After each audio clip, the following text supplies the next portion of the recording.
Welcome to Screw the Commute, the entrepreneurial podcast dedicated to getting you out of the car and into the money with your host, lifelong entrepreneur and multimillionaire, Tom Antion.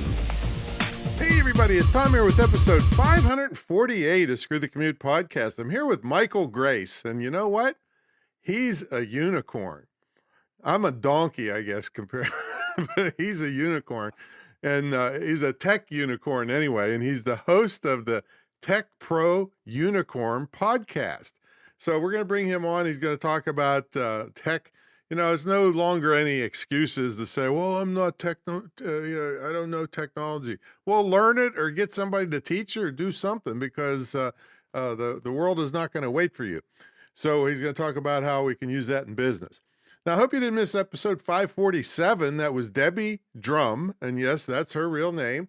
So she quit her job 12 years ago and created a lifestyle information product business for passive income. And yeah, she's great. So, and she talks about making workbooks. So a physical product that you can send along with your coaching and the other things, because people do still love physical things to hold in their hand.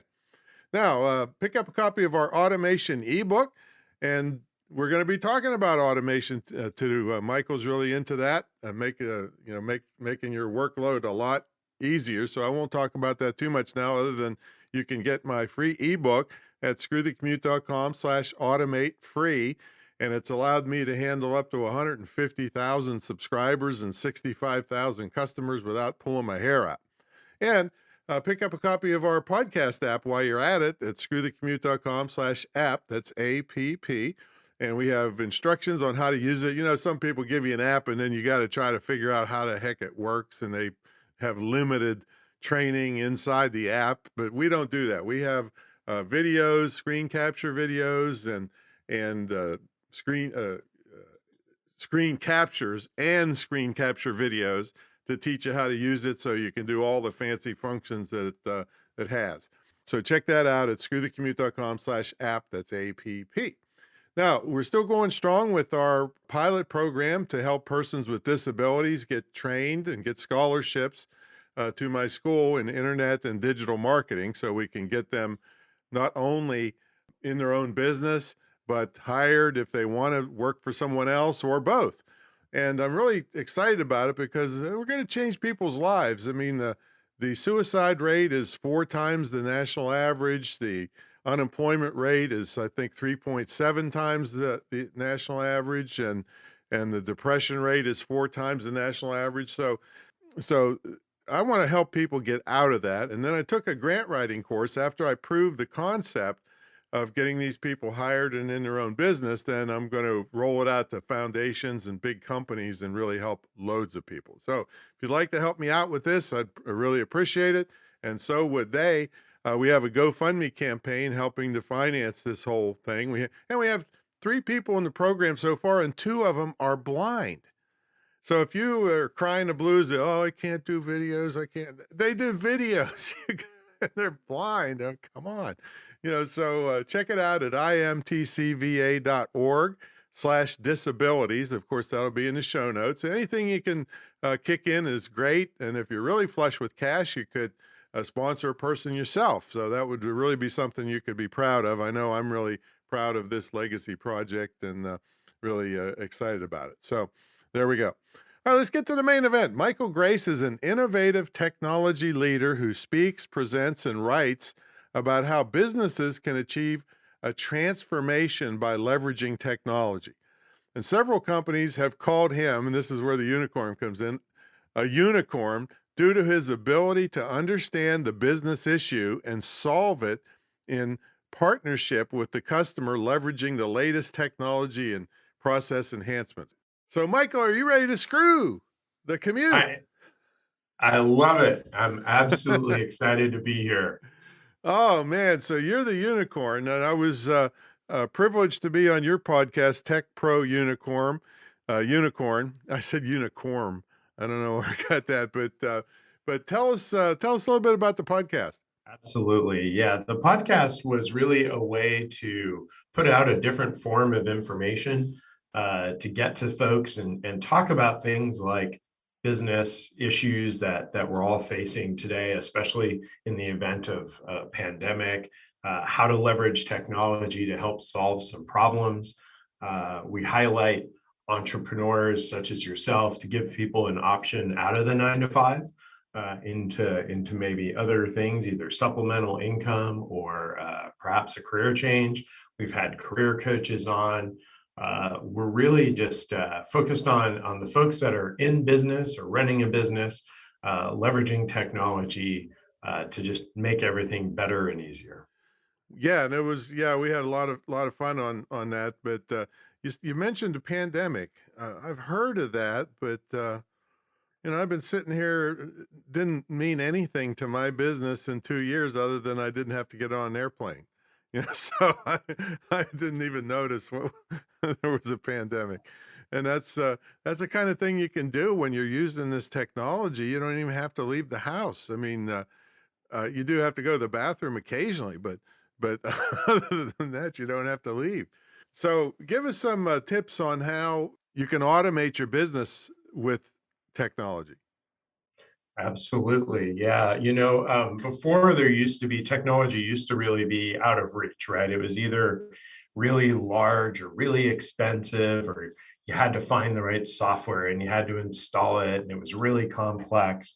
And technology's really transformed and become much more available to businesses of all sizes, down to the sole proprietor, right? The advent of what we call cloud, which is really just software hosted on somebody else's computer. That's really made large applications that previously you couldn't afford, or you couldn't install and configure yourself. That's really made it accessible to everybody. So now the smallest of companies can leverage some of the most powerful software. And there's software now for everyone in every industry and everything. So before, there used to just be a few, finance systems. Then kind of came QuickBooks, more for the small business. And now, if you were to look at like a small business software, there's over 400 targeted at the small business, right? I mean, the hardest thing is to pick. The hardest thing is to pick the right one. Exactly, right? Now you have choices, and it depends really what you're trying to do, right? Are you a manufacturing business and you need a little bit of some manufacturing mojo to track your widgets? Or do you need, more, you're selling a service and you're looking for more service-based functionality? And they're all different. So, and they're very easy to like compare and contrast. There's all kinds of sites out there that compare them for you. So it's really a cool time to leverage technology and software, just because there's so much available now. Well, what are some of your favorite things for small business people? Yeah, for small business, I leverage HubSpot. I use HubSpot a lot. It's a free CRM, free, emphasis, blinky text, free, up to about 100 customers, right? So if you're just getting started, or you have a smaller business with sure, you can pay to have more, but you can start and literally have full functionality for 100 customers, and you can really do email campaigns, and you can build it into your website. Or if you don't know how to do that, but you use like a WordPress word site, it's very easy to do. WordPress is another one of my favorites. No longer can people get away with saying, well, I don't know how to create a website. Right. It is so template based. You literally can sign up and for less than $20, throw a website out there that's pretty fully functioning as far as email and communication with customers. Don't get hung up, or people get afraid of technology and they're like, I don't understand, search engine optimization. Well, shit, I don't understand search engine optimization either. So I click a couple buttons and the website does it for me. So I really am a fan of that. PayPal is another one of my favorites. They have great integration tools to make sure that you get your money very, very quickly. Again, things you can build into your website or into your invoicing that customers can just click on. highly integrated through tools like QuickBooks. So you send a customer an invoice, they click on a button, it goes to PayPal, they put in their payment, and voila, the next day, you have their cash now in your bank account for your service or your offering. So lots and lots of really cool software that if you just take a couple moments and kind of read. My other favorite, it's not really a software, but I'll tell you, if you're ever confused by any technology, just go to YouTube. YouTube is now the #1 training tool leveraged by small businesses and individuals, right? Anything you want to learn, you're going to learn it on YouTube. Yeah, and it's more the biggest problem people have is a mindset thinking that they can't do it. I mean, it's no longer an acceptable excuse. Well, I'm not tech oriented. Rah, rah, rah. Yeah, I mean, a little bit of tutoring and you'll be doing things you can't even imagine that you could have done. And I want to highlight your automation ebook, right? Because when Tom was going to be on my podcast, that was just I was super excited, right? I'm like, Tom's going to be on my podcast, and I stalk all my guests. So I stalked Tom, I signed up for all his free stuff, and then when I got his ebook, it's like a significant. It's not like, oh, here's 3 pages of content. Haha, I No, gave you a free ebook. I mean, it's like 25 pages of I think it's 60 great. pages. Okay, it's long, right? Yeah. And it's got all these really, and I was like, oh, I forgot about like keyboard shortcuts. Oh, I forgot about like things that I don't even use that I'm like, oh, I could use that. I could do that. And I put a couple things into play to help streamline even my workflow, right? That Tom taught me. And Tom's not the technologist, right? But he's got all these great automation tips. And you don't have to shoot for the moon, right? You can take these little things that are technology based that just make you much more efficient and much more available to serve your customers. Yeah, and yeah, just one of the tips, like for PC, it's called short keys, and on a Mac, you can do something called Keyboard Maestro as one, and it's called a macro program, and it saved me. We estimated it a couple years ago, 7.5 million keystrokes. I mean, imagine if you could take the time that it would take to type all that stuff I was supposed to type and put it just towards marketing or creating a new product or something. I mean, it's just amazing, these things, and it costs $20. When I first got it, it was free, and then they went to $20 one time. So it's just crazy. You're literally crazy not to use this kind of stuff. It's so funny. We do at some of our larger customers, right? We always do. Well, how much time do you spend on that?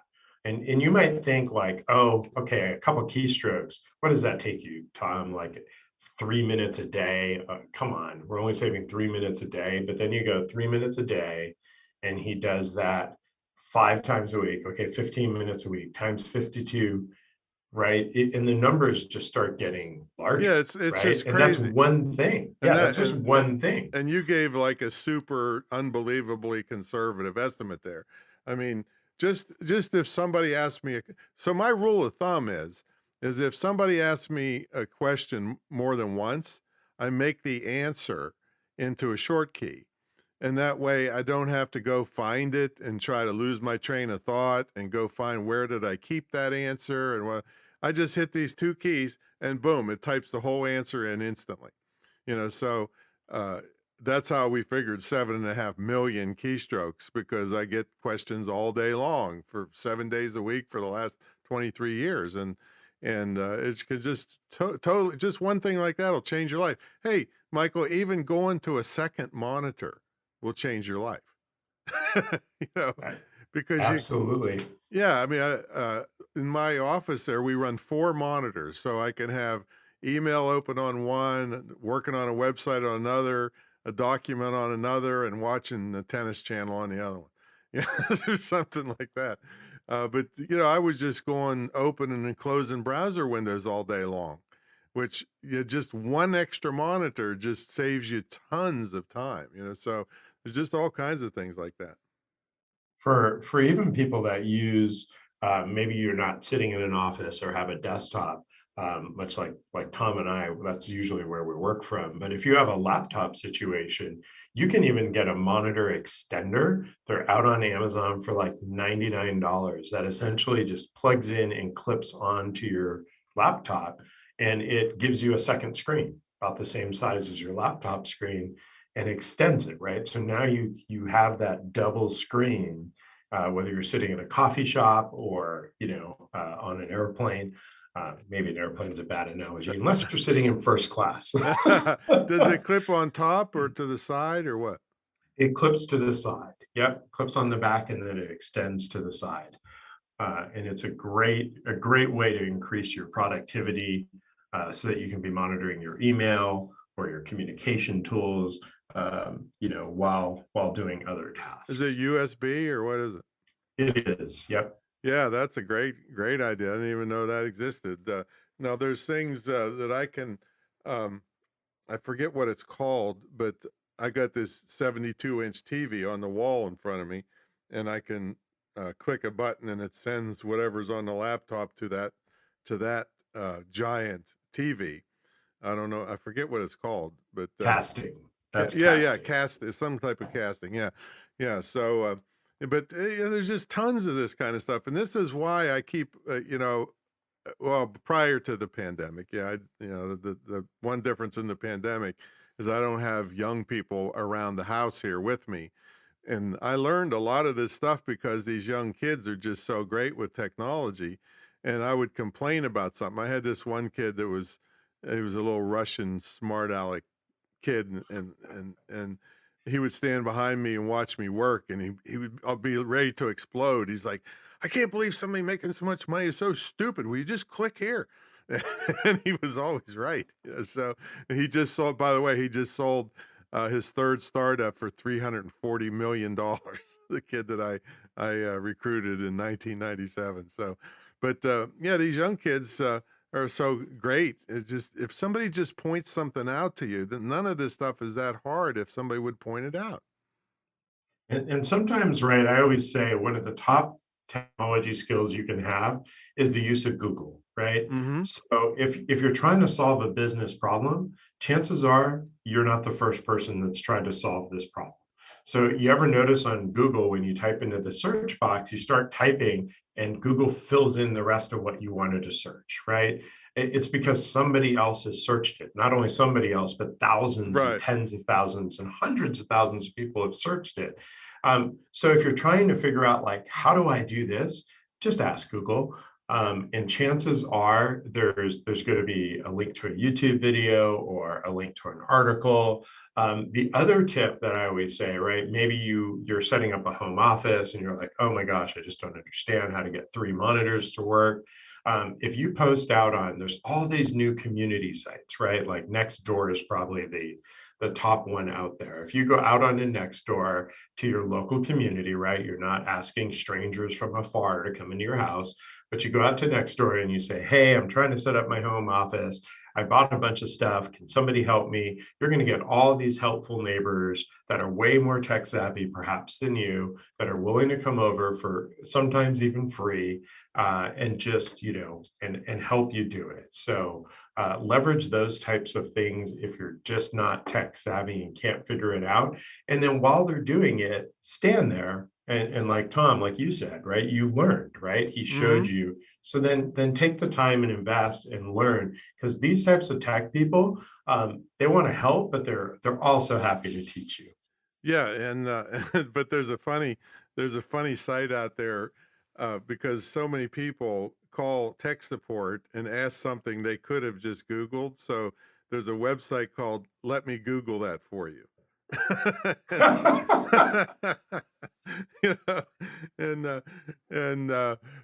That's the thing. That's the first thing you want to do, rather than sit on hold for an hour waiting to ask yeah, there is dumb questions, folks. Trust me. Right, but you could have Googled it, and even if you do call tech support, Google it anyway, and then hang up if you get your answer from Google, which you probably will if you look for it. So we got to take a brief sponsor break, and when we come back, we're going to ask Michael, what's a typical day look like for him? Does he have like a morning routine? How early he gets up, and all that kind of stuff, and how he stays motivated. So, folks, probably about 23 years ago, I can't remember now, 24, I can't, time flies when you're having fun. I kind of turned the internet guru world on its head and pissed them all off because guys at my level were charging 50 or 100,000 bucks up front to small businesses to teach them what they knew. And I know a lot of these guys, mostly guys at the time, you give them 50 grand, you'd be, chasing around Mexico trying to get them to try to find them after you give them that much money. So, so I said, I'm going to fix this, and it's not really fair to small businesses. So I charged an entry fee, which was way lower, and then for me to get my 50,000, you had to net 200,000. Well, people loved this because they knew I wouldn't disappear on them, and they didn't have to pay the big money unless they made big money, and everything was fair. And so 1,700 students later, the program is still going. It's one of the longest running, most unique mentor programs ever in the field of internet and digital marketing. You have an immersion trip to the retreat center here in Virginia Beach. You have a second trip to our TV studio where we shoot tons of videos for you and edit them and put the graphics on for you. And then you also get a scholarship to my school, which is the only licensed dedicated internet marketing school in the country, probably the world. And you can either use it yourself for extra training or gift it to someone, which could save you hundreds and hundreds of thousands of dollars sending your kid to some stupid university that's going to teach them how to protest, and then they get their MBA and they're competing for jobs at Starbucks. All right, so this is a highly in-demand skill, internet and digital marketing, and they love computers to start with. So it's all included in the deal. No, I triple dog dare people to put their programs up against mine, and nobody will do it because I'm a crazy fanatic. And and you have one-on-one training with me and my entire staff whenever, unlimited for a year. So there's nobody can compete with this. So check it out at greatinternetmarketingtraining.com. Greatinternetmarketingtraining.com. Would love to hear from you. All right, let's get back to the main event. We got a unicorn here. We got the tech unicorn. Michael Grace is here, host of the Tech Pro Unicorn podcast. And so, Michael, what's a typical day look like for you? That's a great question. I've really spent a bunch of time trying to balance work life, right? So usually I'm typically up pretty early. I'm an early riser, not quite the 5 a.m. club, which is a great book that I strive for, but usually by 6 o'clock I'm stirring. I like to check email, right? See what's coming in. If anything's hot, check my messages and such. And then I kind of unplug from work, right? So I hit work. Is there a burning fire? If not, I refocus and I focus pretty much on family, right? Making sure that everyone's getting where they need to be, that the kids are good, the wife is plugged in before I start my commute. There's a little bit wait a minute. What exactly does that mean? My wife is plugged in. Yeah, she's working from home, and sometimes she'll struggle with technology. Oh, okay, all right. I thought you were going somewhere else with that. That's Tech Pro Unicorn After Dark, Tom. We're gonna start that. Okay. We're gonna start that new podcast. Yeah. So then usually, it's a commute to the office. I try to leverage my time on my commute. I'm either listening to some sort of ebook, or I might be on a call with, again, friends and family, right? I try to build that time into my routine. Might be a call with my mom, or calls with my family down in Tucson, or good buddies. I get here, and the first thing I focus on is customers.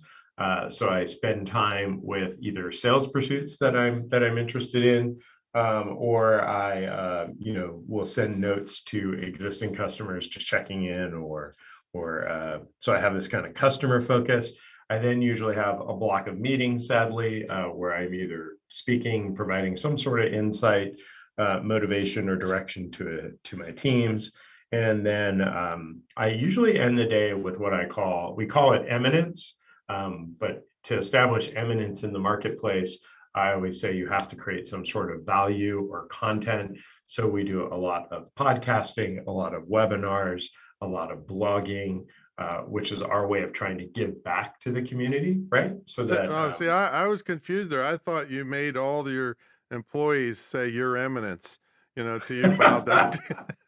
That's great. I love that. That's it. From now on, I shall be addressed by my team as Your Eminence. Right. And I'll be out of the 9 to 5 next week.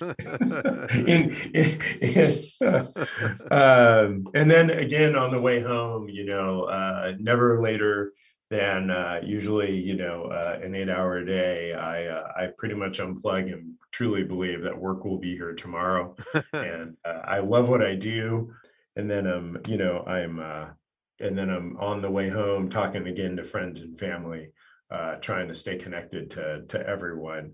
I'm not a big fan of surfing the Facebook, right? Surprise your friends and family and actually reach out and give them a call, and you'll be blown away. They'll be like, why are you calling Right, me? Right? right. Couldn't you have texted? Because we're That's so your mother, now. that's your mother. That's your mother saying. That's right. That's right. She's like, stop calling me. That was pretty funny because my mother I went to college on a football scholarship, and my mother, my 5 older brothers were never allowed to play because my mother thought they'd get hurt, and then finally the whole town marched and forced my mother to let me play football, and so then she and my dad got to come to these collegiate games, and then she got totally wildly immersed in football. And then it used to be I'd call her every Sunday, and then it got to the point where I'd call, her baby boy calling, right? Hey, I can't talk, the Steelers are on. See, she would hang up on me. So, yeah, so I know hey, I heard you say about Tucson. That was the first time I saw the constellation, the Southern Cross, when I was in Tucson. You can only see it from the southern parts of the USA. I don't know if you ever noticed that when you were there, but Tucson's a great little city. For folks looking, everybody gets hung up on the Grand Canyon in Arizona, which is beautiful, but it takes about half an hour to be amazed by this big hole in the ground, which everyone should go see. And then you're kind of like, great, now I'm in Arizona. What do I do? And while Scottsdale and Phoenix are full of all kinds of cool things to do, Tucson often gets ignored, and it's a great little sleepy town, lots of art, and it's just nature and such. It's a great town to visit for sure. Yeah, I like shameless it there. plug. But when you talk, it just reminded me when you're talking about the hole in the ground. Did you ever hear of Crater Lake? Yes. Yeah. Yes. And so for those of you who haven't heard of it, it's this great big crater, this asteroid or something from millions and millions of miles. What amazed me is it slams into the earth, and it just missed the visitor center. So, that's awesome. So, like I said, this is the kind of thing you can do when you work for yourself. You have a lot of time to think up stupid things. That's awesome. That is a great, yeah, it was a meteor. And that's another place that you drive out to and you kind of go, wow, this is really big. And then you're like, what else is there to do? Okay, I guess I'm going to Tucson. Oh yeah, same thing happened to me. My whole life I wanted to visit the La Brea tar pits in California. And I get there, because it's supposed to dinosaurs were there and everything. I get there and there's a fence around it, and I'm looking like it looks like a vacant lot. And my whole life I wanted this. But even worse than that, I'm really mad at the French people, I got to tell you. I've spent my whole life wanting to go to the Louvre. And so I get there on a Tuesday and it's closed. Who closes anything on Tuesday? I can't believe it. So I decided to piss them off, and I went down to the French Riviera and I ate at McDonald's. just to, just to say I'm That not was eating, your way of getting back. yes, yeah, I'm not eating your French food if you don't open a Louvain to Well, who. just so you don't waste your time going to the OK Corral, it also is pretty Oh, anticlimactic. You hear all this OK Corral thing, and you drive to Tombstone, you're like, okay, I'm going to see the OK Corral, and you have to pay some ungodly amount, like $20, to walk through a gift shop to a dirt lot, and it's literally a 20 by 20 dirt lot, and that's the OK Corral. There's nothing else there. It's just dirt. Yeah, I mean, you're better off learning technology and visiting all these places online. You Yeah. can travel the world.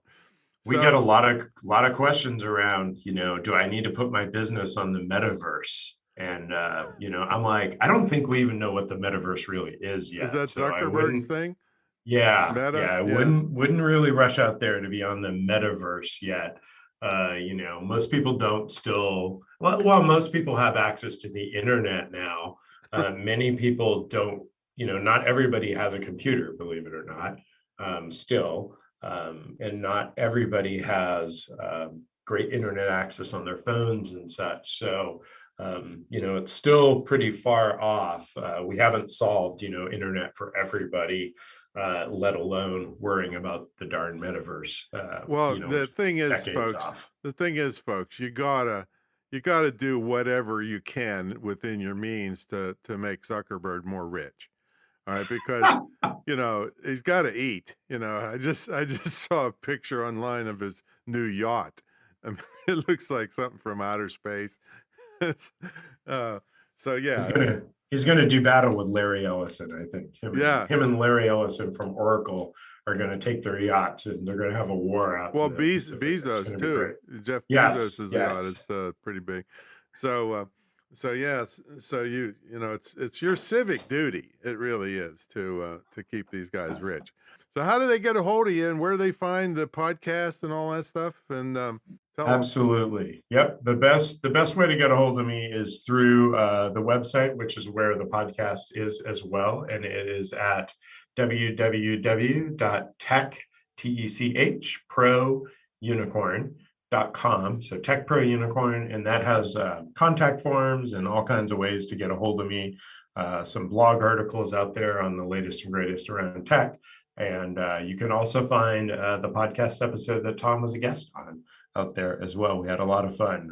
I don't think I've ever had a guest or been a guest on a podcast where I've enjoyed it and had so much laughter as I have with Tom. So Well, I I thank appreciate you. that. But before I got on, I started listening to some of your other episodes, and I'm thinking, oh my God, I don't belong here. These guys are all brainiacs, and they're talking deep stuff.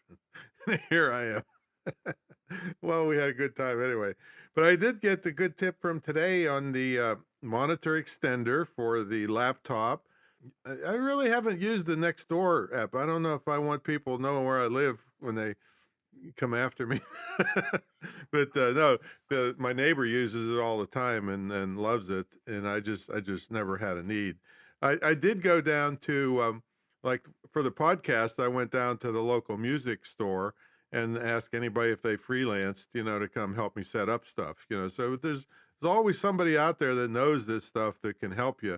And that's how I found that kid that was helping me right from the beginning, learning all these tips and technology things. So don't be afraid to go out there. It's not that hard, but if somebody teaches you, it really is much easier. So anyway, thanks, Michael, for coming on, man.